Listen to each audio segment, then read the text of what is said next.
Welcome, everyone. Glad to have you here. You may be seated.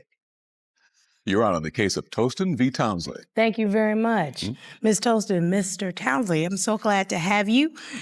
As I look at my papers, you guys have been together for 10 years and you've lived together on and off throughout that decade. Am I correct? Yes, ma'am. But you've been engaged for 9 years and you already have 2 children together. Yes, ma'am. 2 little girls. Yes, ma'am. So this impacts on their lives also. Very so much. Let's get to it. Why are we in divorce court, Ms. Toston? This case is not simply about 2 people who fell out of love. It is about a relationship that began young, grew fast, and carried unresolved problems for nearly a decade. 10 years together sounds strong on paper, but when a relationship is built on repeated breakups, unanswered questions, and unfinished healing, time alone cannot fix what honesty never did. They met in high school, at an age when emotions are intense and decisions are often rushed. As they grew older, responsibilities increased, moving in together, building a household, and eventually having 2 children. But emotional maturity did not grow at the same pace. Early betrayals were forgiven, but never truly resolved. And when mistakes are ignored instead of confronted, they don't disappear. They wait. They return, usually at the worst possible moment. Today, divorce court is not only looking at recent accusations, it is examining the entire history of this relationship, the choices made in the beginning, the patterns that repeated themselves over the years. Because the real issue here is not just whether someone lied once or twice. The real issue is whether this relationship ever had the stability, trust, and accountability required to survive long term. I am here today, Your Honor. I'm so sick and tired of my fiance shenanigans. He's a liar, he's a cheater, he is a walking red flag. And at this point, you need to just put toxic on his forehead.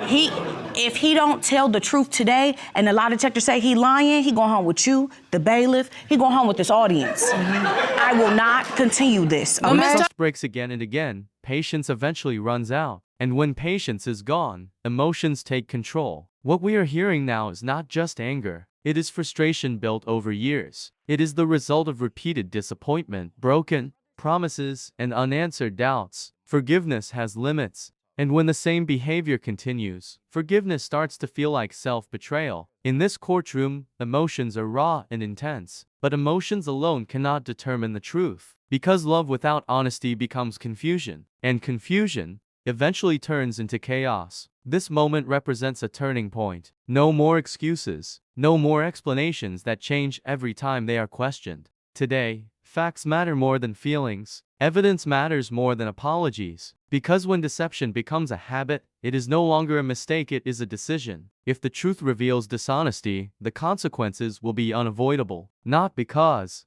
of anger, but because accountability is necessary for closure. So you're supposed to get married in August of this year. Yes, ma'am. Well, what happened?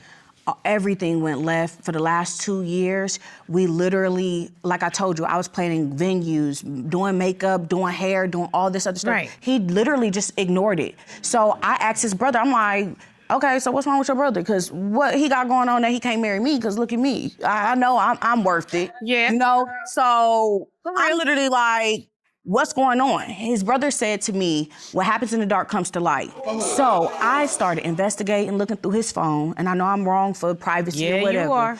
But whatever, because we planning this whole wedding and we so close to our date. Literally, I find out that he's engaged to somebody else. He engaged to somebody else. He been texting this girl, going on, like I have evidence. I can submit evidence right now, Your Honor. A wedding is meant to be a shared commitment. When one partner plans alone while the other remains distant, the imbalance becomes impossible to ignore. One side is focused on venues, dresses, timelines, and a shared future. The other appears disconnected, emotionally unavailable, and uninterested in moving forward. Sometimes the biggest warning signs are not arguments. They are silence, avoidance, and a lack of effort. When family members hint that something is being hidden, doubt begins to grow. And when private messages reveal conversations that should never exist, doubt turns into confirmation. At that point, the issue goes beyond cheating. It becomes about self-respect. It becomes about recognizing when loyalty is one-sided. This is no longer just a question of infidelity. It is a question of honesty, commitment, and character. Was the trust misplaced from the start? Was the relationship sustained by hope rather than truth? Or was the reality hidden until it could no longer be ignored? These are the questions now standing at the center of this case, and the answers will determine whether this relationship has a future or whether it has already reached its end. This case does not end with the polygraph result. It does not end with the judge's words. And it certainly does not end when the cameras turn off. Because long after the courtroom is empty, the questions remain. What you have just witnessed is not simply a relationship falling apart. It is a reflection of modern relationships, modern expectations, and modern excuses. It is a mirror held up to our culture, and sometimes we do not like what we see. At the center of this case is a couple who spent nearly a decade together. 10 years of shared memories, shared homes, shared responsibilities, and shared children. Yet despite all that time, trust never fully took root. And that alone forces us to ask an uncomfortable question: is time enough to build a healthy relationship? Or does it simply make it harder to walk away? Many people believe that staying longer means loving harder, but this case challenges that belief. Because staying without honesty does not strengthen a bond, it stretches it until it breaks. From the very beginning, warning signs were present: early betrayal, excuses wrapped in apologies,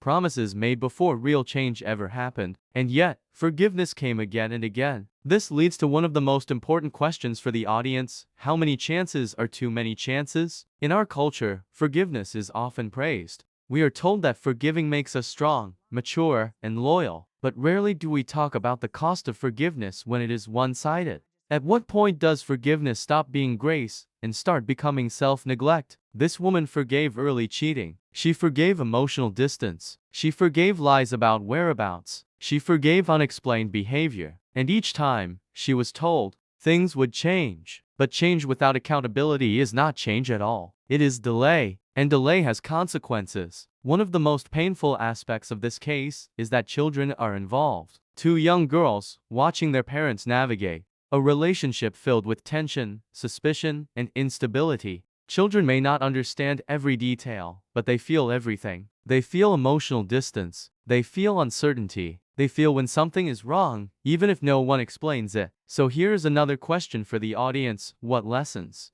do children learn when betrayal is normalized? Do they learn that love means pain? That loyalty is optional? That lying is acceptable if you apologize well enough? Or do they learn that staying together matters more than staying healthy? This case also raises serious questions about engagement and marriage. Engagement is meant to be a time of preparation, unity, and mutual effort. But here, one partner carried the emotional and practical weight alone, planning venues, choosing dresses, dreaming of a future, while the other avoided commitment, avoided communication, and possibly lived a separate emotional life altogether. So we must ask, is marriage about the event or the effort? Too often, society pressures couples to reach milestones without ensuring they are ready. We celebrate engagements, we celebrate weddings, but we rarely ask whether the foundation is strong enough to support what comes next. And when red flags appear, we are taught to minimize them, to explain them away, to hope they disappear with time. But red flags do not fade. They multiply when ignored. This case also touches on a very uncomfortable topic: honesty versus convenience. Lying is often justified as a way to avoid conflict, to keep peace, to protect feelings. But lies do not protect relationships. They protect comfort temporarily. Eventually, the truth surfaces. It always does. And when it does, the damage is greater than if honesty had been chosen from the beginning. Now let us talk about accountability. Throughout this case, explanations changed. Stories shifted. Responsibility was shared, deflected, or minimized. This forces us to ask another critical question: is admitting wrongdoing enough, or must actions change as well? Apologies without consistent behavior change are manipulation, not remorse. And when apologies are used to reset the cycle instead of breaking it, the relationship becomes trapped. This is especially dangerous when one partner is emotionally invested in fixing things, while the other is invested in avoiding consequences. Another issue raised by this case is emotional maturity. Growing older does not automatically mean growing wiser. Responsibility does not come from age alone, it comes from self-reflection. A relationship that begins when people are young requires intentional growth. Without it, old patterns follow new stages of life. Cheating in early adulthood does not become harmless simply because time has passed. If the underlying behavior remains unexamined, it resurfaces. Now let us address intimacy and communication carefully and respectfully. Intimacy is not just physical, it is emotional safety. It is feeling seen, valued, and respected. When communication breaks down, intimacy suffers. When intimacy suffers, distance grows. And when distance grows, temptation increases. But here is the key point: lack of communication is not an excuse for betrayal. If something is missing, it must be discussed, not replaced. Avoiding difficult conversations does not prevent pain, it delays it. This case also highlights how easily blame shifts in unhealthy relationships. When trust is broken repeatedly, the person seeking clarity often becomes labeled as controlling or nagging. But questioning inconsistency is not control, it is self-protection. So let us ask the audience directly: when does asking questions become self-respect rather than insecurity? And why are those who lie often given more grace than those who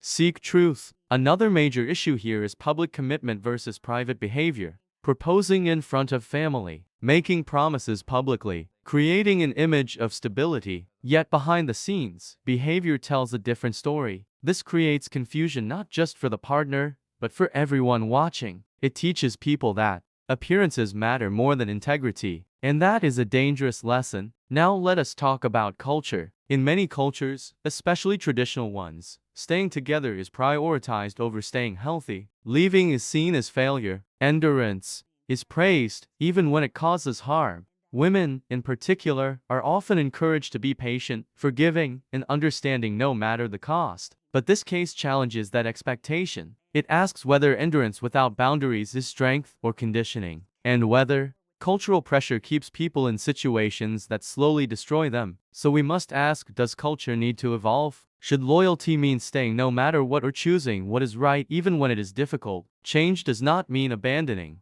values. It means redefining them to include dignity, honesty, and accountability. This case also forces us to examine the role of hope. Hope can be powerful, but misplaced hope can be destructive. Hope should be based on evidence, not promises. Believing someone can change is not wrong. Believing they will change without proof is risky, and when hope replaces boundaries, it becomes dangerous. Now let us talk about the polygraph, not as a test, but as a symbol. The polygraph represents the final demand for truth when trust has completely collapsed. When a relationship reaches the point where truth must be proven by machines rather than words, something fundamental has already failed. So ask yourself, would you want a relationship where honesty requires verification? And if trust is gone, can love survive without it? This brings us to perhaps the most important question of all: should this relationship continue? There is no single correct answer, because the right choice depends on honesty, accountability, and consistent change, not emotion alone. Staying together is not automatically the mature choice. Leaving is not automatically the selfish one. What matters is whether both people are willing to do the work equally. And work means transparency. Work means discomfort. Work means change that lasts longer than an apology. If change only happens when consequences appear, it is not growth, it is fear. And fear does not build healthy partnerships. Now, let us turn the conversation to you, the audience. What would you do in this situation? Would you stay for the children or leave to protect them from instability? Would you forgive again or accept that patterns speak louder than promises? Would you prioritize time invested or the future at stake? Do you believe this relationship can be repaired? Or has too much damage already been done? Should society encourage people to work it out at all costs or teach them when to walk away? Is love proven by endurance or by respect? And perhaps the hardest question of all, if this were your daughter, your sister, or your friend, what advice would you give? Because advice becomes clearer when we remove ourselves from the situation. This case is not about choosing sides. It is about choosing standards. Standards for honesty, standards for commitment, standards for how much someone is allowed to hurt you before enough is enough. And finally, this case reminds us of something very important. Love is not measured by how much pain you can tolerate. It is measured by how safe, valued, and respected you feel. If love requires constant doubt, constant checking, and constant fear, then something is wrong. As this story comes to an end, the decision may belong to the people involved. But The lesson belongs to all of us. Because relationships do not fail in one moment. They fail in the moments we ignore, excuse, and normalize behavior that should never be acceptable. So now, we leave the final judgment to you. Was this decision right or wrong? Can this relationship be saved? Should culture change the way it defines loyalty and commitment?